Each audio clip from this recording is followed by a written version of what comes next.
This is KM Weiland, and you are listening to the 330th episode of the Helping Writers Become Authors podcast.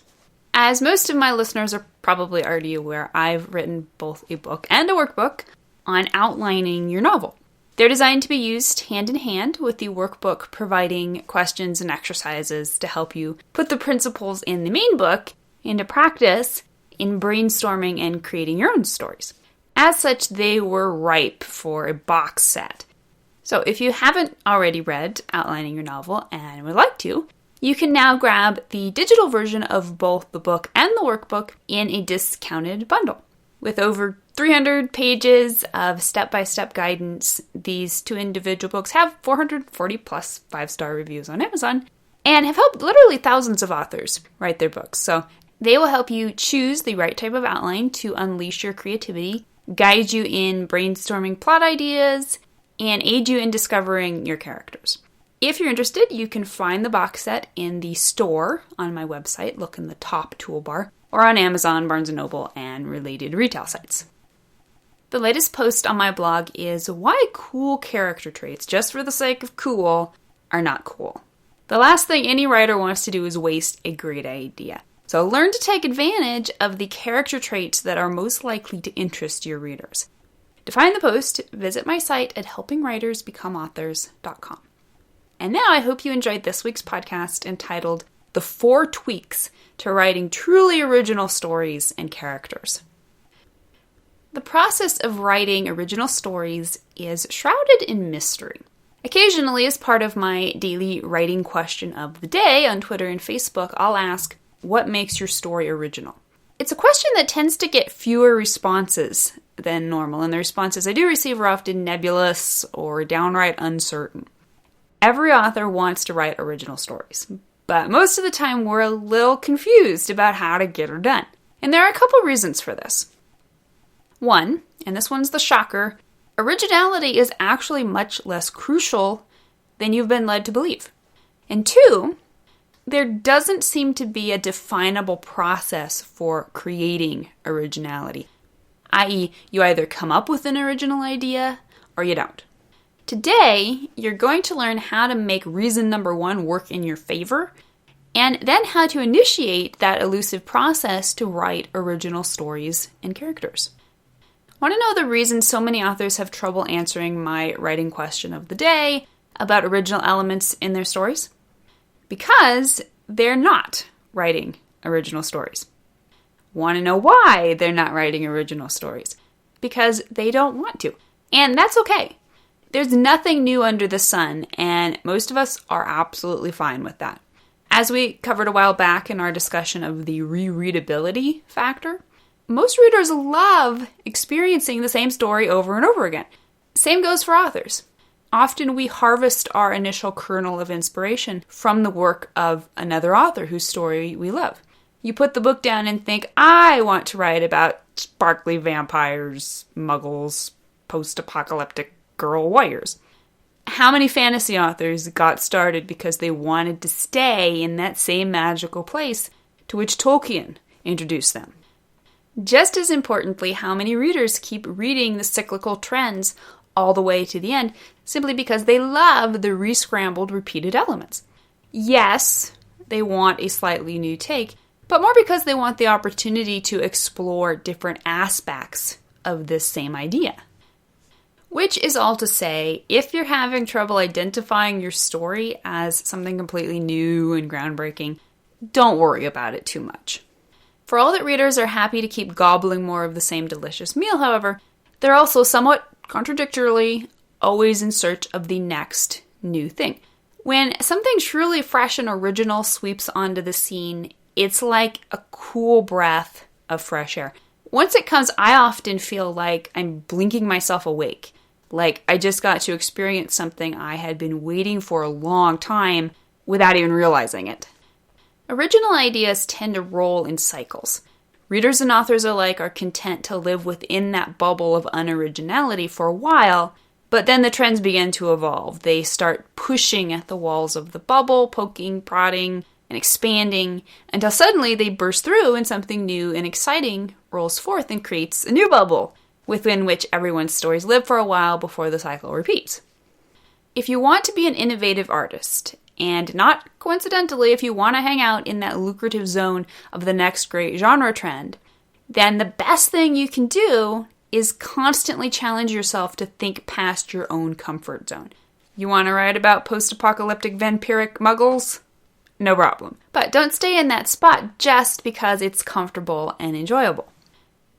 Believe it or not, there is a process you can use to challenge your own originality and tweak your story into something that offers a new and entertaining slant on old ideas. Here are 4 steps. Step number 1, understand your genre or topic. It's kind of the old truism. Before you can break the rules, you must understand the rules. It is useless to embark on a story you find new and exciting without first understanding its place within the library of already existing books.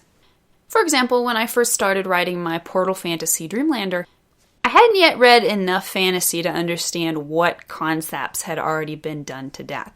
I was having a ball with my classic medieval world, complete with classic fantasy creatures such as dragons, elves, and brownies. But around this time, one person challenged me to create something unique.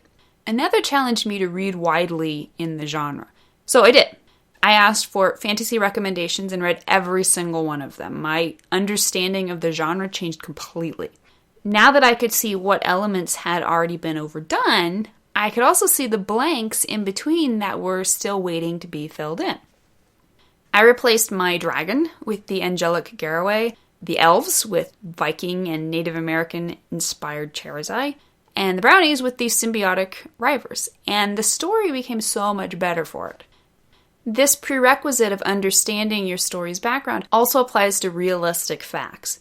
If you're writing about World War I, or race car drivers, or a 5-star restaurant chef, you must understand that world inside out. Literature is so full of romanticized cliches that sometimes the most original thing you can do is write the facts and nothing but the facts. Step number 2, figure out what your story needs. Let me tell you what originality is not. Originality is not sticking in every cool new idea you can think of just for the sake of cool newness. There's a reason Amish Vampires from Space was conceived as a farce. Originality worth its salt must be more than merely original. It must contribute to the story in a meaningful way. Take a minute to sit down and ask yourself, what does my story need? For example, in outlining my historical superhero work in progress, Wayfarer, I wrote a list of all the potentially interesting aspects inherent in my hero's powers, my antagonist's powers, the origin of those powers, the Regency period's high society, the Regency period's criminal underbelly. Then I tried to figure out 2 things. 1, how could I take advantage of each of these things in a unique way? And 2, what original aspects were latent in these things and had never been used before? Not all the ideas I came up with were great, and not all were entirely original, but it was a fun exercise that forced me to think outside the box. I did the same thing when planning the aerial fight scenes in my recent historical/dieselpunk novel, Storming. I wanted to come up with battle scenarios and plans that were out of the ordinary, but that fit in perfectly with the needs of the story. It helped that the antagonist and his weapons were unusual enough to eliminate common solutions right out of the box. Of course, my technical advisors made me cut some of my favorite ideas for the sake of realism, but you can still find them in the book's bonus features, which are accessible via the link in the back. Step number 3, add multiple layers. This is my all-time favorite method. In fact, it's a required step for me in creating stories, even when I'm not consciously seeking originality. Most of my ideas start out pretty one-dimensional. Often, the initial idea is one of those kernels gleaned from someone else's book or movie or song. And if I were to just take off and run with it, the resultant story would either be fan fiction or plagiarism. In order for these little inspirations to turn into actionable stories, they have to collide with several other layers of inspiration. So mentally, I collect these ideas as if they were shiny pieces of sea glass. Every now and then, I run my hand through the treasure chest, come up with a handful of unrelated pieces, and look for ways to fit them together in unexpected and interesting ways. As soon as I can combine 3 or more interesting pieces, I have a story. And usually not just a story, but an original premise. In Sell More Books, J. Steve Miller commented that successful actor Johnny Depp once said that when he takes a part, he not only learns the lines and does what's expected, but he tries to add that little something extra. Depp's iconic pirate character, Captain Jack Sparrow, was originally conceived as a vehicle for Hugh Jackman, and even named after him. And although Jackman would undoubtedly have been fun in the role, I can't help feeling that he would have played the character a little, maybe a lot, straighter than did Depp. Depp looked for an extra layer in a role that was designed to be simply a comic turn on a classic pirate archetype, and he transformed it into one of the most memorable and iconic characters of the 2000s. You can do the same with your own characters and premises. Don't settle for the flat, expected idea that first occurs. Come at it from interesting angles and add unexpected complementing pieces to create something exciting and innovative. Step number 4, challenge your own expectations. This is the hardest step, but also the most important. So why is it hard? Because it's incredibly easy to allow our imaginations to settle into comfortable routines.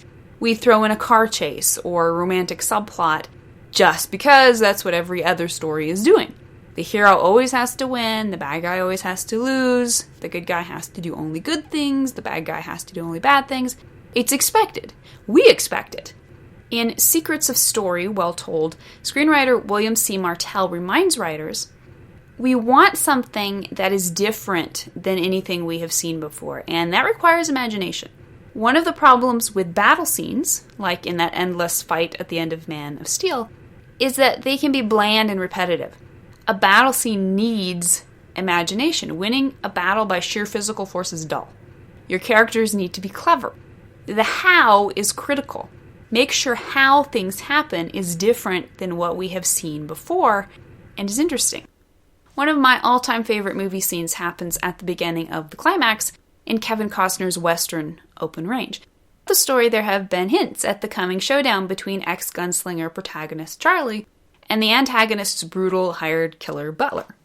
In most stories, this showdown would have been saved for the penultimate round and dragged out. Here, viewers are surprised in an entirely sensible way when Charlie opens the fight by immediately and proficiently killing Butler with one bullet to the head.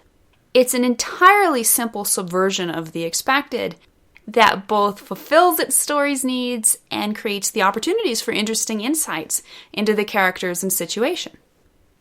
With every character you create and every scene you write, train yourself to stop and ask one question. What if I did this differently? More often than not, you probably won't do it differently, but every once in a while, you'll find the opportunity to completely shake up your story and create something that will stick in readers' minds forever.